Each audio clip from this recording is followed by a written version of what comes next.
I'm having a challenge with my voice today.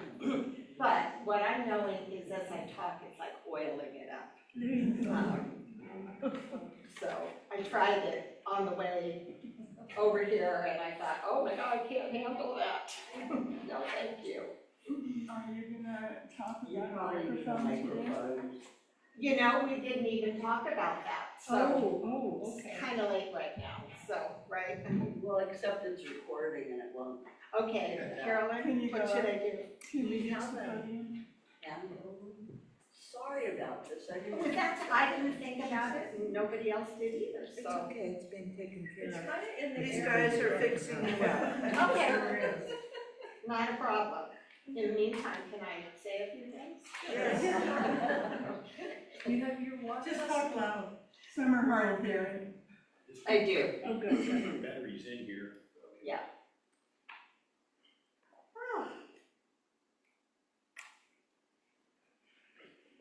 Thank you. It's, Yeah. just leave it right there. Someday could you clip it? Well, I don't think I want to do that. Don't move around.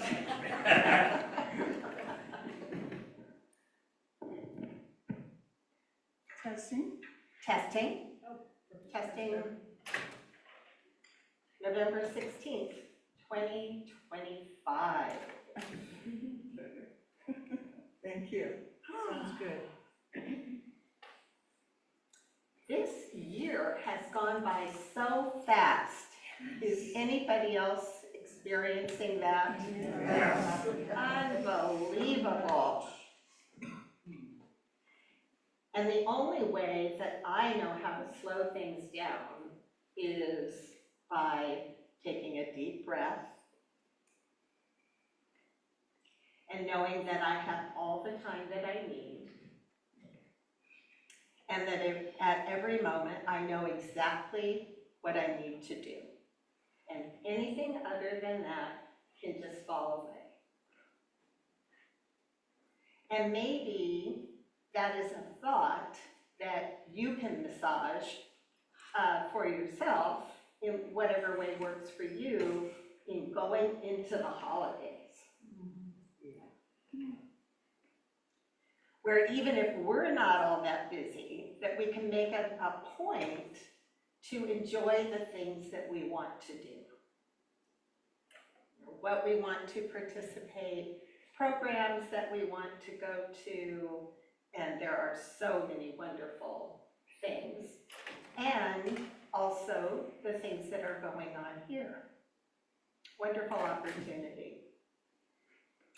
So today, I want to talk to you and share with you some ideas about Let There Be Light. And that was so great, singing, I am a light, I am a light, I am a light. And we always sang that with the children, and they so responded to that. I know every time I sing it or hear it, something very free and childlike opens up in me. I am the light of the world, which is the truth. And so the title of my message today is Let There Be Light. And this is really a spiritual reflection for us. And I have a number of ideas to share with you, and within those ideas, a number of different practices. But one of the quotes that I find very interesting is by Aldous Huxley. And he wrote, "The knowledge that there is a central chamber of the soul, blazing with the light of divine love and wisdom, has come in the course of history to multitudes of human beings." So having a real personal experience with the idea that I am a light and coming into contact within ourselves with that spiritual side of us. Because the truth is that this spiritual light, which is the truth of who we are in our soul, it's the Christ presence. It's the wholeness of our being in every single way. And coming into contact with that depends on how many things are going on in our experience that obscure the light. So the practice, to begin with, the practice in just recognizing on a regular basis the inner light. And as Rumi says, don't you know yet? It is your light that lights the world. Do we know? How often do we forget? How long does it take us once we forget to remember? What ways in our life do we surround ourselves with spiritual ideas and spiritual practices and spiritual music, of which there is, I was listening, coming over to Karen Drucker and David Alt. Do any of you remember David Alt? Mm-hmm. I thought you would, Emmy. Yeah. Yeah, because we use David Alt's music a lot at the Chico Church. So, recognizing that the divine is within you. This is the number one topic and the spiritual practice. Every single person is a radiant center, the presence of God expressing as our own divine nature. So we are called simply and profoundly to recognize the divine within ourselves, within our own soul. I am the light. Not just for a moment of a song, but to nurture and cultivate that idea within us. I am the light. And to use feeling and expression to activate it and to bring it up into our body, from our very soul. And this light of which I speak, the light of the Christ presence, the truth of the wholeness of our being, is so powerful that whatever is in the way in our lives, just by saying, I am the light, begins to part. And what opens up within us is a sense of newness. And so our practice to simply recognize the inner light within us is to cultivate moments on a regular basis to feel this inner light. Now, there may be certain things in your life that you're very passionate about, things that you like to do, you know, whether it's working outside or some kind of crafting or cooking or doing things for others. I don't know, what kind of, name some things that you're passionate about. I'd love to hear it. With me, I like to quilt and crafts. Okay, all right, that's awesome. Garden. Gardening, Singing. Singing, oh, yes, singing is powerful because it generates a lot of feelings within our physical body. Couple others? Hiking in nature. Oh, yes, yes. Smelling the rose. just simply smelling a rose, beautiful, and looking at it, marveling, and just the creativeness that it is, and it's just simply incredible. Artwork. Okay, artwork, yes. What do you do? Painting, Uh-huh. coloring. Writing. What was that? Writing. Writing, yes, writing, lots of ways. So all of these things are ways to activate this radiant center within us. And it's very, very important because this light, this radiant center, heals everything. It sets everything right. There's nothing real, there really isn't anything else to do but to develop a personal relationship with this inner light, which is the light of God. Personalized, individualized as each one of us.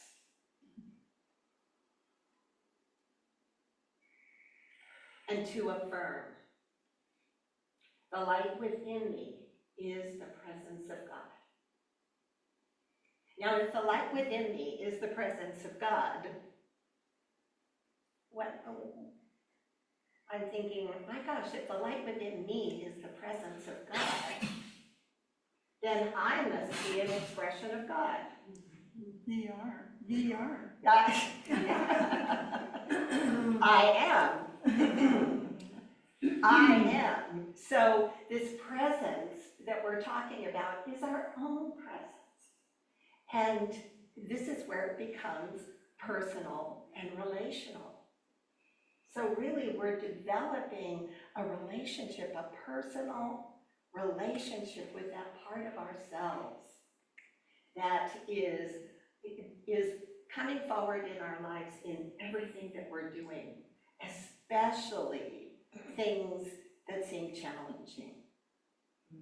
The many things in our lives that seem like a challenge. And so there's this thing called unfolding consciousness. Unfolding consciousness. Spiritual awakening is a natural, continuous evolution.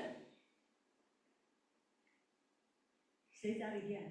Spiritual awakening is a natural, where'd it go? It's a natural and continuous process of evolution.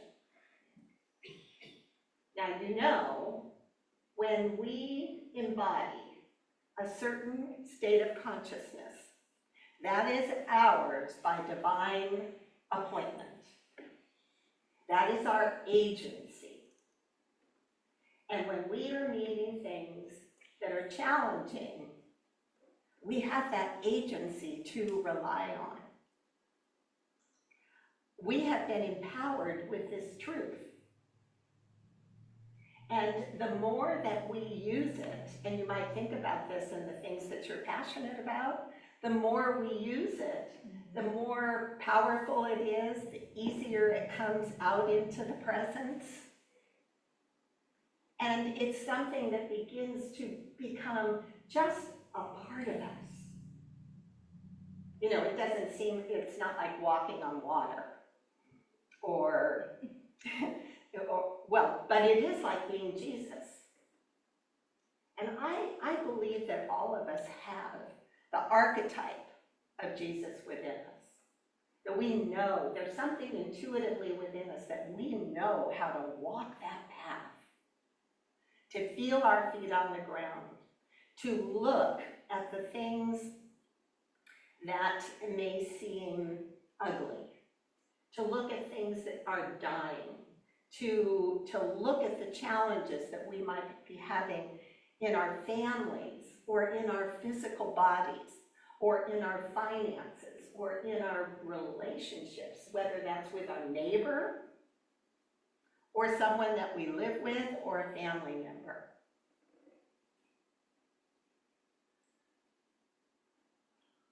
because we're spiritual beings having a human experience. And the human experience is strong. Not anywhere near as strong as the spiritual part of us. But we become fooled. And we get distracted by these things. And there's a part of us that says, oh, well, that's just a part of getting older. Or that's just a part of, we fill in the blank. And a lot of times we do it, we don't say it, and we don't even think it so loud within ourselves. It's just automatic. And so we dumb down. I think we all have a tendency, all human beings have a tendency to dumb down their spiritual opportunities.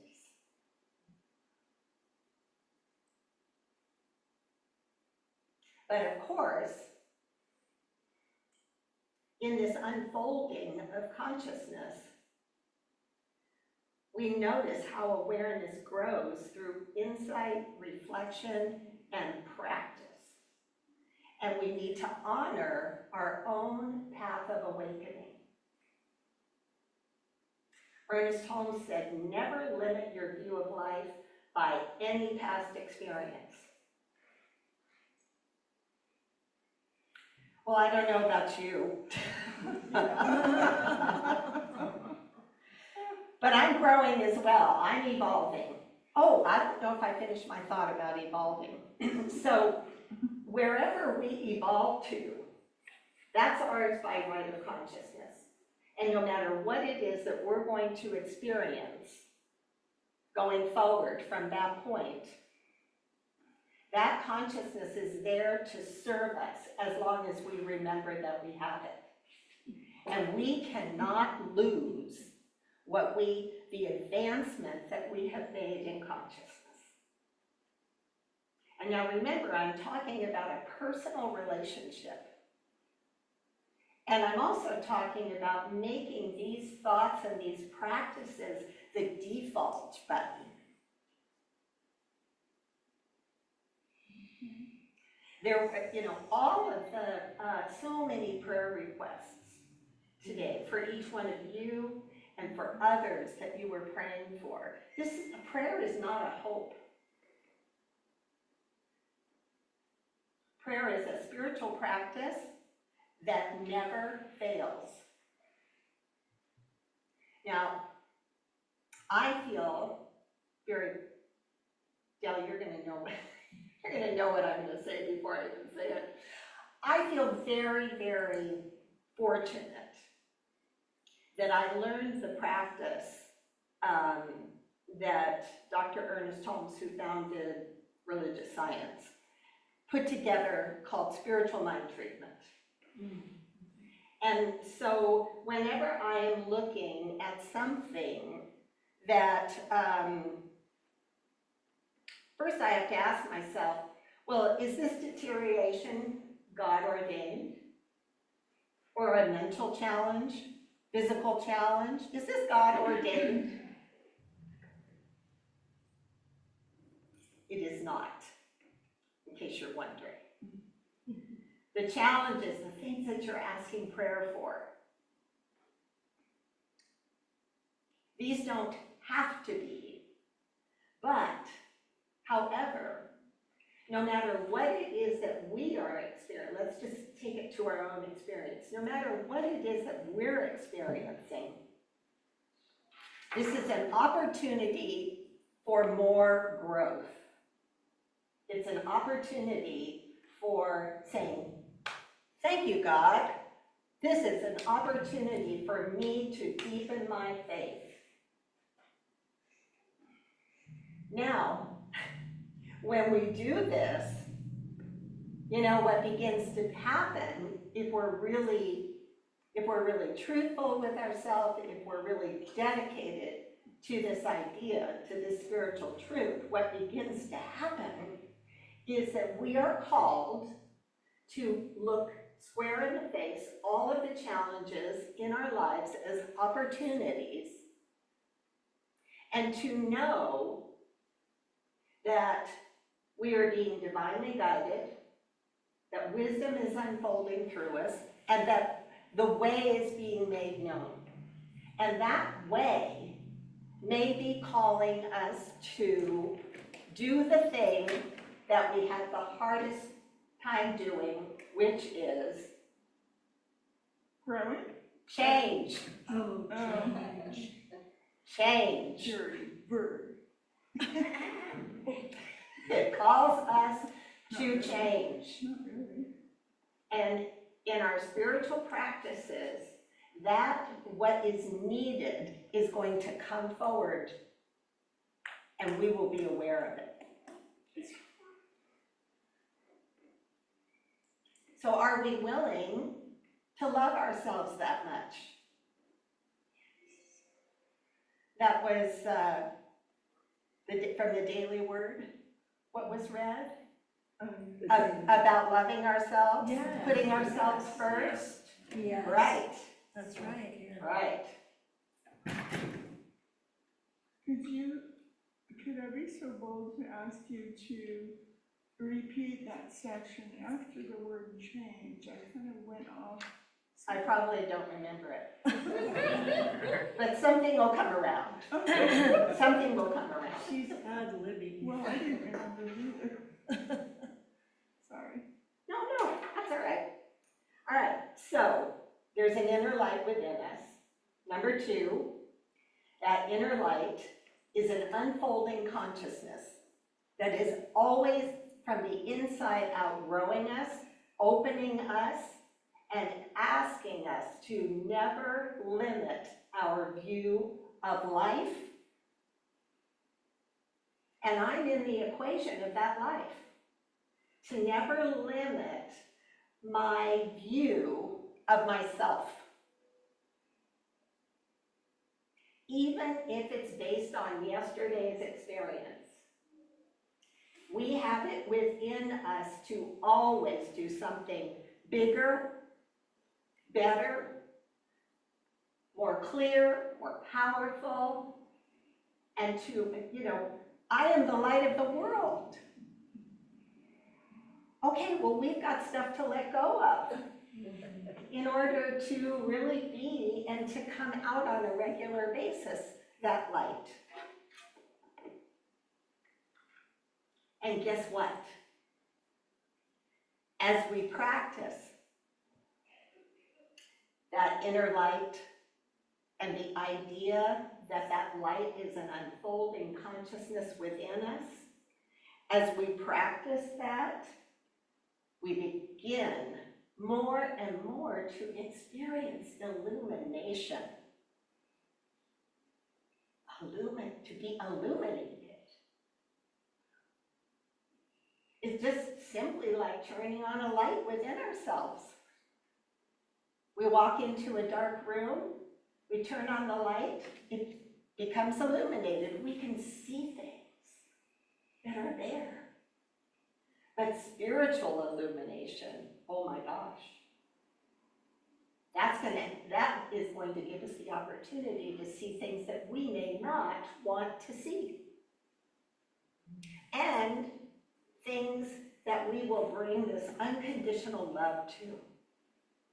I have been thinking about what does it really mean to me to love myself unconditionally? What does that really mean? And a couple of the things that I've come up with so far is through spiritual illumination to be more aware of the thoughts that are moving through me. Now, it used to be that when I was giving talks more regularly, it used to be no matter what that was like, that when I would go home, I was not very happy to be with myself. Because of the thoughts, because of the analyzing because of things that I was concerned about, or, you know, how, oh my gosh, like last time I was here, because I did the meditation and then the talk, and the time was way over. And so now, but I have a different experience today with that.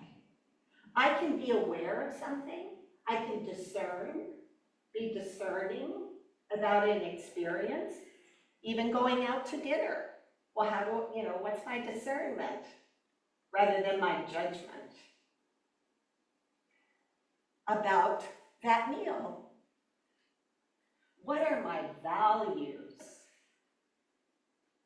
And that thought, what are my values, is coming to me because that even relates to going out to eat.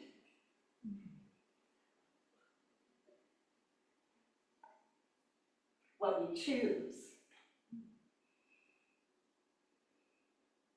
Have we, is what we give for that experience equal to what I receive? Now, who's going to answer that? Only you. And then, do I do it again?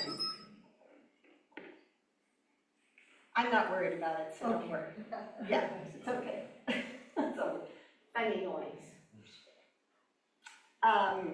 Okay. Couple more things.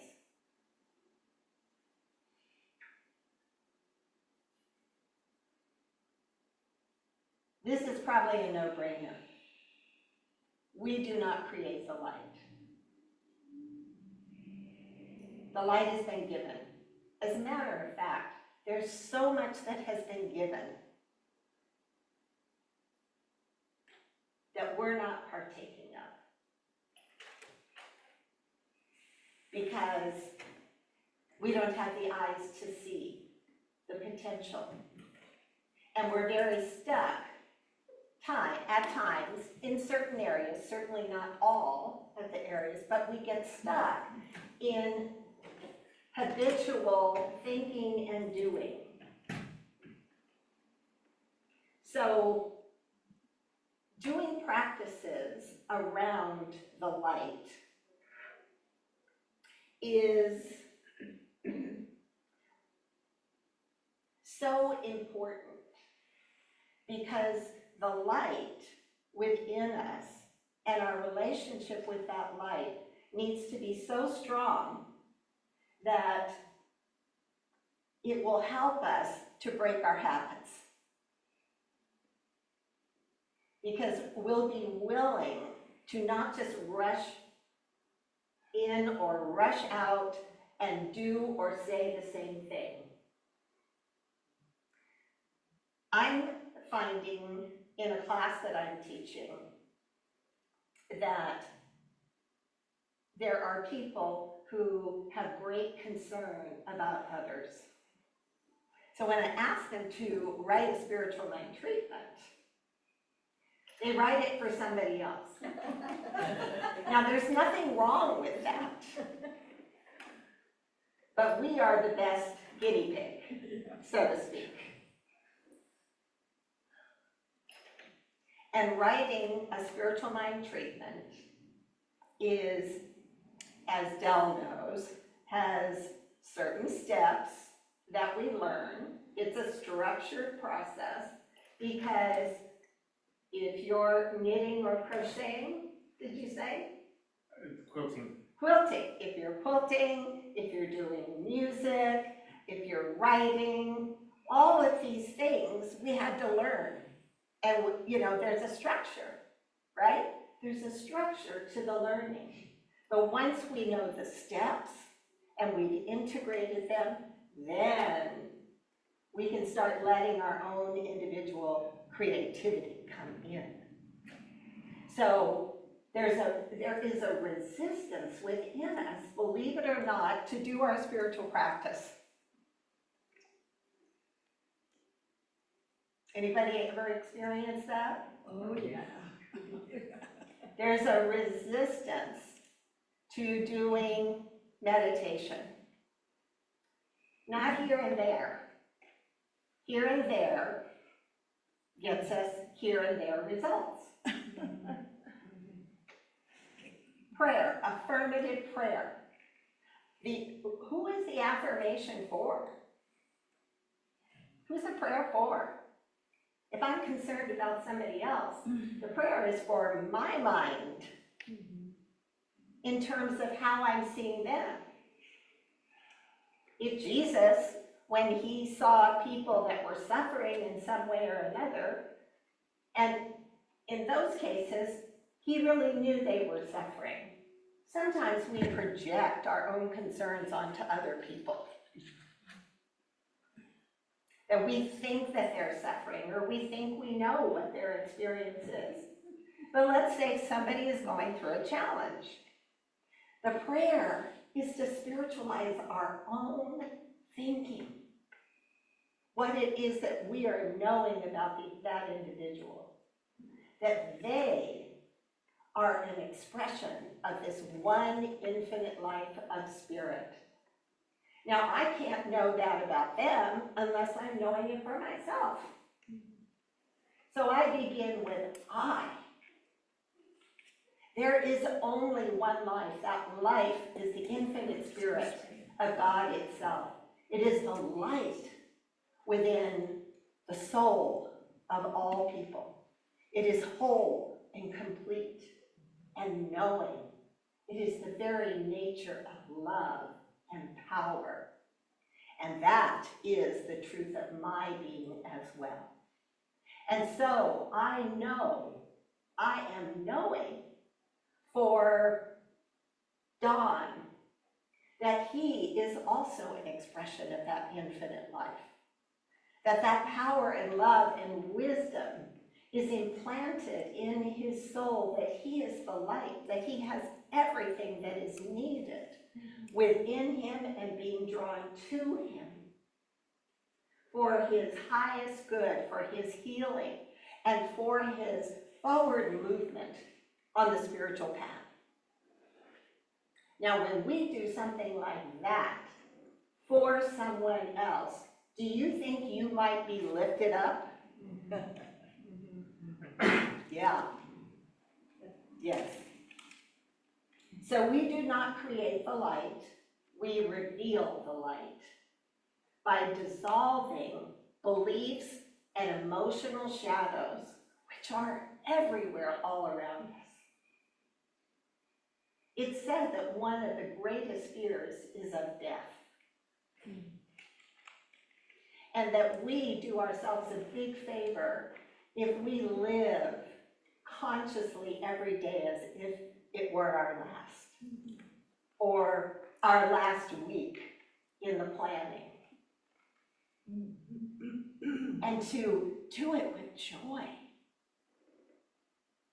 to live it with power, the power of intention. Not Neil Donald Walsh, but Wayne Dyer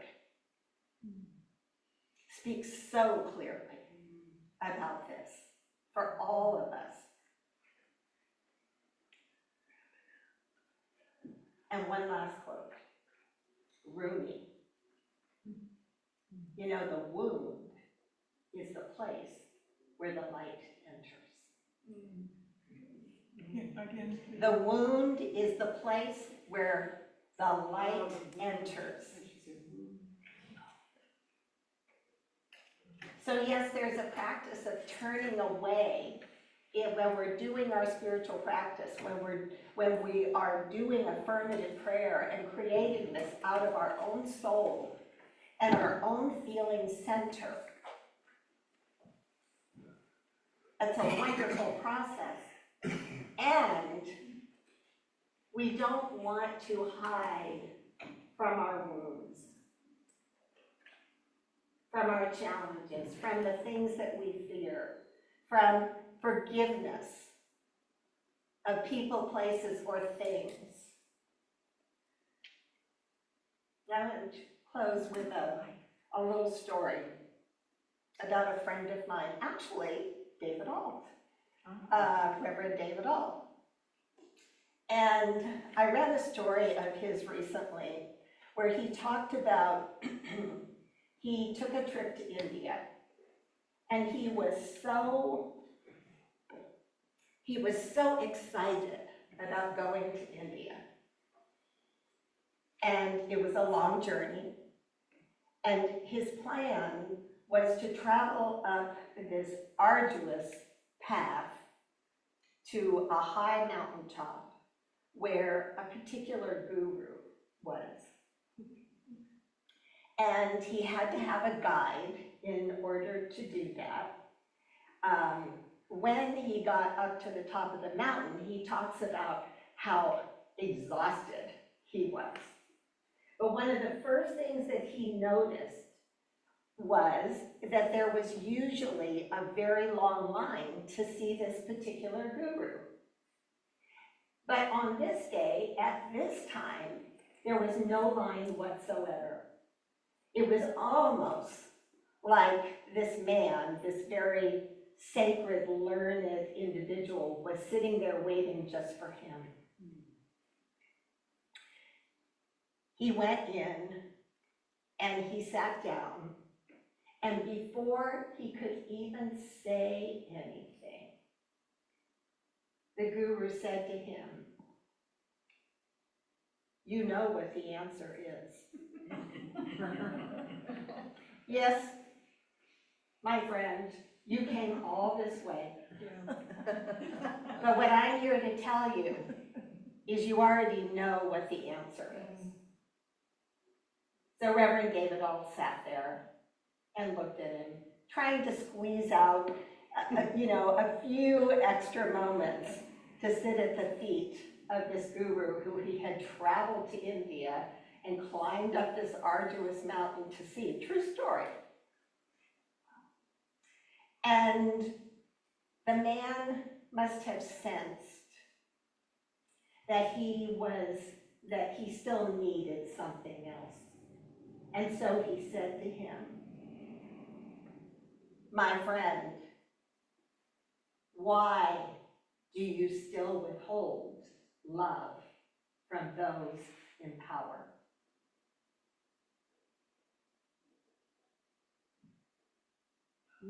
So I leave you with, is there anyone or any group of people that are in power whom you are holding love from? It is said that this is one of the most divided times in many decades, which is an opportunity for us to withhold the light from someone else. But this does not mean that we have to agree. I think what it is speaking to is not vilifying. And knowing that that individual or those individuals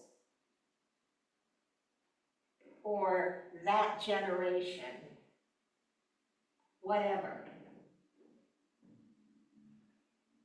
are the same beautiful beings of light that you are.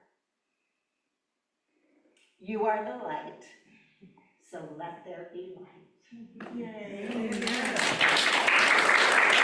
Amen.